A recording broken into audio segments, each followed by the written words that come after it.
وما خلقنا السماء والأرض وما بينهما باطلا ذلك ظن الذين كفروا فويل للذين كفروا من النار أم نجعل الذين آمنوا وعملوا الصالحات كالمفسدين في الأرض أم نجعل المتقين كالفجار كتاب أنزلناه إليك مبارك ليدبروا آياته وليتذكر أولو الألباب ووهبنا لداود سليمان نعم العبد إنه أواب إذ أرد عليه بالعشي الصافنات الجياد فقال إني أحببت حب الخير عن ذكر ربي حتى توارت بالحجاب ردوها علي فاتفق بخسهم بالسوق والآناك ولقد فتنا سليمان وألقينا على كرسيه جسدا ثم أناب قال رب اغفر لي وهب لي ملكا لا ينبغي لأحد من بعدي إنك أنت الوهاب فسخرنا له الريح تجري بأمره رخاء حيث أصاب والشياطين كل بناء وغواص وآخرين مقرنين في الأصفاد هذا عطاؤنا فامنن أو أمسك بغير حساب وإن له عندنا لزلفى وحسن مآب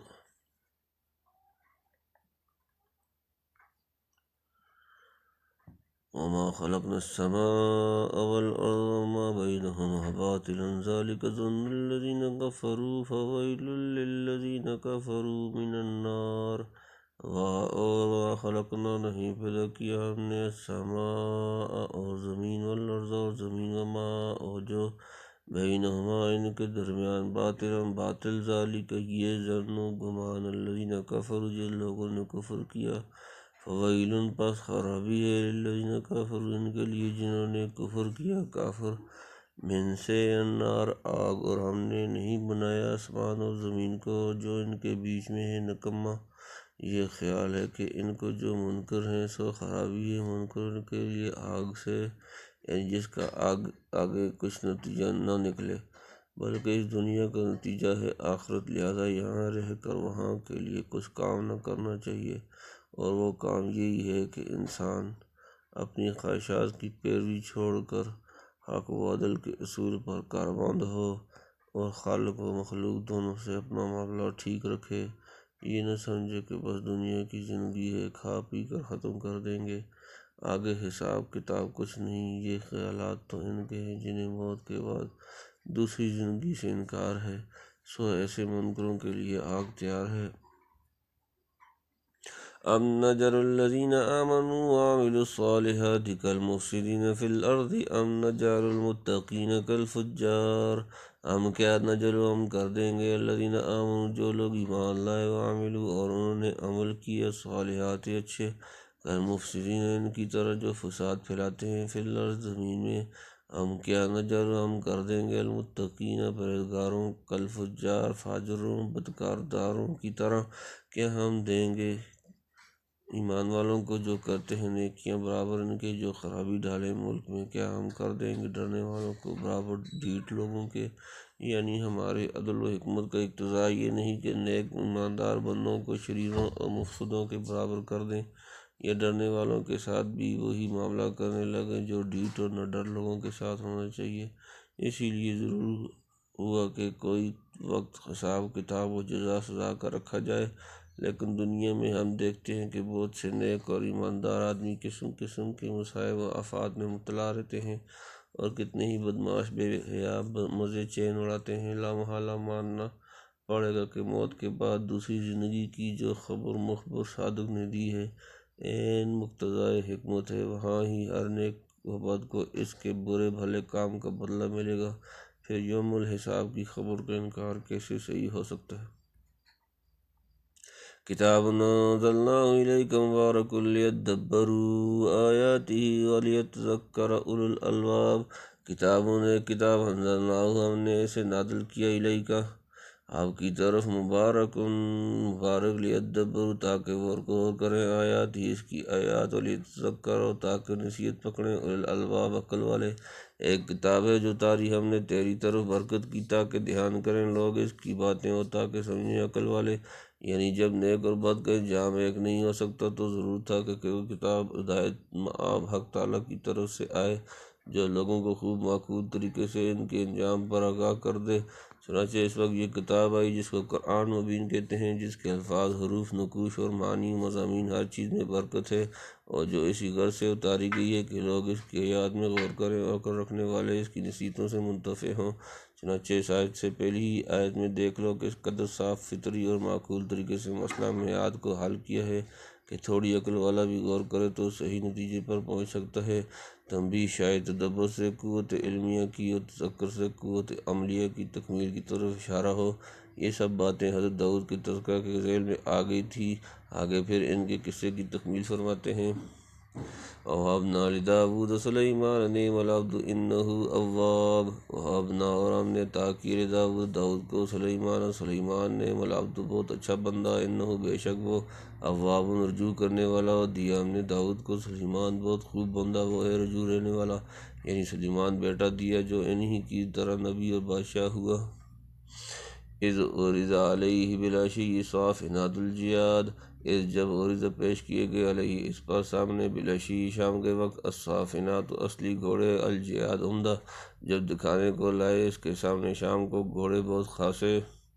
فقال انی احببت حب الخیر عن ذکر ربی حتی توارت بالحجاب۔ فقال تو اس نے کہا، انی بے شک میں، احببت میں نے دوست رکھا، حب الخیر مال کی محبت، عن سے ذکر ربی اپنے رب کی یاد، حتی یہاں تک کہ توارت چھپ گیا، بالحجاب پردے میں، تو بولا میں نے دوست رکھا مال کی محبت کو اپنے رب کی یاد سے، یہاں تک کہ سورج چھپ گیا اوٹ میں۔ ردوہا علیہ فتفق مسخا بالسوق والاعناق، ردوہا پھیر لاؤ انہیں علیہ میرے سامنے، فتفقہ پھر شروع کیا، مسخا ہاتھ پھیرنا صاف کرنا، بالسوق کی پنڈلیوں پر، والاعناق اور گردنوں، پھیر لاؤ ان کو میرے پاس، پھر لگا جھاڑنے ان کو پنڈلیاں اور گردنیں، یعنی نہایت اصیل، شائستہ اور تیز سبک رفتار گھوڑے جو جہاد کے لیے پرورش کیے گئے تھے ان کے سامنے پیش ہوئے، ان کا معائنہ کرتے ہوئے دیر لگ گئی، حتیٰ کہ آفتاب غروب ہو گیا، شاید اسی شغل میں عصر کے وقت کا وظیفہ بھی نہ پڑھ سکے ہوں۔ اس پر کہنے لگے، کوئی مذائقہ نہیں، اگر ایک طرف ذکر اللہ یاد خدا سے بظاہر علیحدگی رہی تو دوسری جانب جہاد کے گھوڑوں کی محبت اور دیکھ بھال بھی اس کی یاد سے وابستہ ہے۔ جب جہاد کا مقصد اعلاء کلمۃ اللہ ہے تو اس کے مفادات وادی کا تفقد کیسے ذکر اللہ کے تحت میں داخل نہ ہوگا؟ آخر اللہ تعالیٰ جہاد اور آخرت اور اولاد جہاد کے مہیا کرنے کی ترغیب نہ دیتا تو اس مال نیک سے ہم اس قدر محبت کیوں کرتے؟ اسی جذبہ جہاد کی جوش افراد نے حکم دیا کہ ان گھوڑوں کو پھر واپس لاؤ، چنانچہ واپس لائے گئے، اور حضرت سلیمان غایت محبت اکرام سے ان کی گردنیں اور پنڈلیاں پوچھنے اور صاف کرنے لگے۔ آیت کی یہ تقریب بعض مفسرین کی ہے، اور لفظ حب الخیر سے اس کی تائید ہوتی ہے، گویا خیر کا لفظ اس مضمون کی طرف اشارہ کر رہا ہے جو نبی کریم صلی اللہ علیہ وسلم نے حدیث میں فرمایا، الخیل معقود فی نواسیھا الخیر الی یوم القیامۃ، لیکن دوسرے علماء نے اس کا مطلب یہ لیا ہے کہ حضرت سلیمان کا گھوڑوں کے معائنے میں مشغول ہو کر اس وقت کی نماز یا وظیفے سے ذہول ہو گیا، اور ظہور و نسیان انبیاء کے حق میں محال نہیں۔ فرمایا کہ دیکھو مال کی محبت نے مجھ کو اللہ کی یاد سے غافل کر دیا، حتیٰ کہ غروب آفتاب تک میں اپنا وظیفہ ادا نہ کر سکا۔ یہ معنی کہ اس مال کی محبت میں بھی ایک پہلو عبادت کا اور خدا کی یاد کا تھا، مگر خواص مقربین کو یہ فکر بھی رہتی ہے کہ جس عبادت کا جو وقت مقرر ہے اس میں تخلف نہ ہو، اور ہوتا ہے تو صدمہ اور قلق سے بے چین ہو جاتے ہیں، گو عذر سے ہو غرض باغ دل حلال کمبود، بر دل سالک کے ہزاروں غم بود۔ غزوہ خندق میں دیکھ لو نبی کریم صلی اللہ علیہ وسلم کی کئی نمازیں قضا ہو گئیں، باوجود کہ آپ صلی اللہ علیہ وسلم عین جہاد میں مشغول تھے اور کسی قسم کا ذنب آپ پر نہ تھا، لیکن جن کفار کے سبب سے ایسا پیش آیا، آپ صلی اللہ علیہ وسلم ان کے حق میں ملا اللہ بیوتہم و قبورہم نارا وغیرہ سے دعا فرما رہے ہیں۔ حضرت سلیمان علیہ السلام بھی ایک موقع عبادت کی فوت ہو جانے سے بےتاب ہو گئے، حکم دیا کہ ان گھوڑوں کو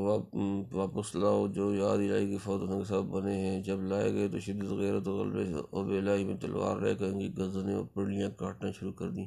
تاکہ سبب غفلت کو اپنے سے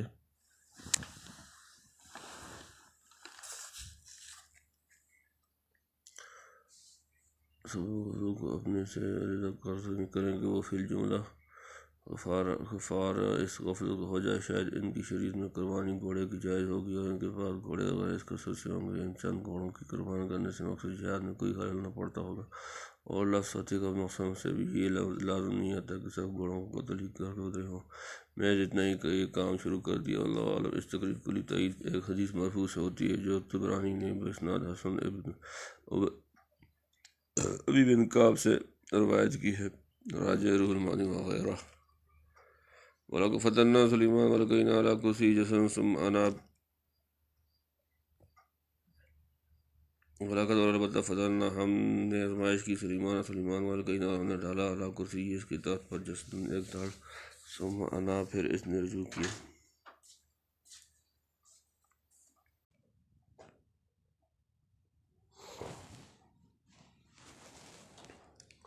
وَلَقَدْ اور البتہ فتنا ہم نے آزمائش کی سلیمان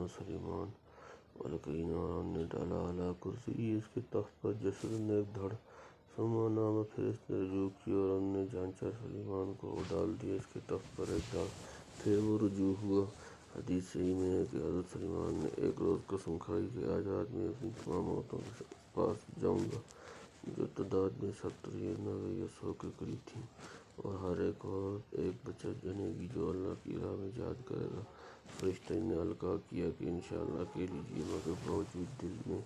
موجود ہونے کے زبان سے نہ کا خدا کا کرنا کہ اس مباشرت کے نتیجے میں ایک عورت نے بھی بچہ نہ جنا، صرف ایک عورت سے ادھورا بچہ ہوا۔ بعض مفسرین کہتے ہیں کہ دایا نے وہی ادھورا بچہ ان کے تخت پر لا کر ڈال دیا کہ لو یہ تمہاری قسم کا نتیجہ ہے، اسی کو یہاں جسد دھڑ سے تعبیر کیا ہے۔ یہ دیکھ کر حضرت سلیمان ندامت کے ساتھ اللہ کی طرف رجوع ہوئے اور انشاءاللہ نے کہنے پر استغفار کیا۔ نزدیکاں رابعہ بود خیرانی۔ حدیث میں ہے کہ اگر انشاءاللہ کہہ لیتے تو بے شک اللہ ویسا ہی کر دیتا جو ان کی تمنا تھی۔ تنبیہ: اکثر مفسرین نے آیت کی تفسیر دوسری طرح کی ہے، اور اس موقع پر بہت سے بے سر و پا قصہ سلیمان علیہ السلام کی انگشتری اور جنوں کے نقل کیے ہیں، جسے دلچسپی ہو کتب تفسیر میں دیکھ لیں۔ ابن کثیر لکھتے ہیں وَلَقَدْ رَأَيْتُ هَٰذِهِ الْقِصَّةَ مَنْقُولَةً عَنْ جَمَاعَةٍ مِّنَ السَّلَفِ رضی اللہ تعالیٰ عنہم وَكُلُّهَا مُتَلَقَّاهَا مِنْ قِصَصِ أَهْلِ الْكِتَابِ، وَاللَّهُ سُبْحَانَهُ وَتَعَالَىٰ أَعْلَمُ بِالصَّوَابِ۔ قال رب اغفر لي وهب لي ملكا لا ينبغي لأحد من بعدي إنك أنت الوهاب۔ قال اس نے کہا ربی اے میرے رب، اغفر لی مجھے بخش دے تو، وہب لی اور عطا فرما دے مجھے، ملکن ایسی سلطنت لا ينبغی نہ سزادار ہو، لأحد کسی کو، من بعدی میرے بعد، انک بے شک تو، انت تو، الوہاب عطا فرمانے والا۔ بولا اے رب میرے معاف کر مجھ کو اور بخش مجھ کو، وہ بادشاہی کے مناسب نہ ہو کسی کے میرے پیچھے، بے شک تو ہے سب کچھ بخشنے والا۔ یعنی ایسی عظیم الشان سلطنت نائز فرما جو میرے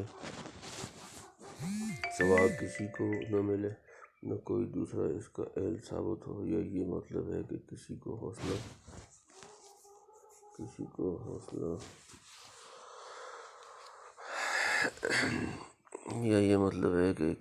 حوصلہ نہ ہو کہ مجھ سے چھین سکے۔ تنبیہ: حدیث میں ہے کہ ہر نبی کی ایک دعا جس کے متعلق اللہ تعالیٰ نے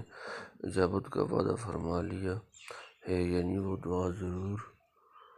ہی قبول کریں گے۔ شاید حضرت سلیمان کی یہ وہی دعا ہو۔ آخر نبی زادے اور بادشاہ زادے تھے، دعا میں بھی یہ رنگ رہا کہ بادشاہت ملے اور اعجازی رنگ کی ملے۔ وہ زمانہ ملوک و جبارین کا تھا، اس حیثیت سے بھی یہ دعا مذاق زمانہ کے موافق تھی، اور ظاہر ہے کہ انبیاء علیہم السلام کا مقصد ملک حاصل کرنے سے اپنی شوکت و عظمت کا مظاہرہ کرنا نہیں،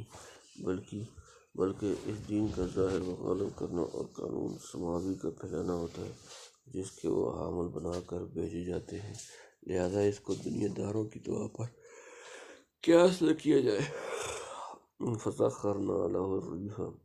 تَجْرِي بِأَمْرِهِ رُخَاءً حَيْثُ أَصَابَ۔ فسخرنا پھر ہم نے مسخر کر دیا لہو اس کے لیے الریح ہوا تجری وہ چلتی تھی بے امری اس کے حکم سے روحا نرمی سے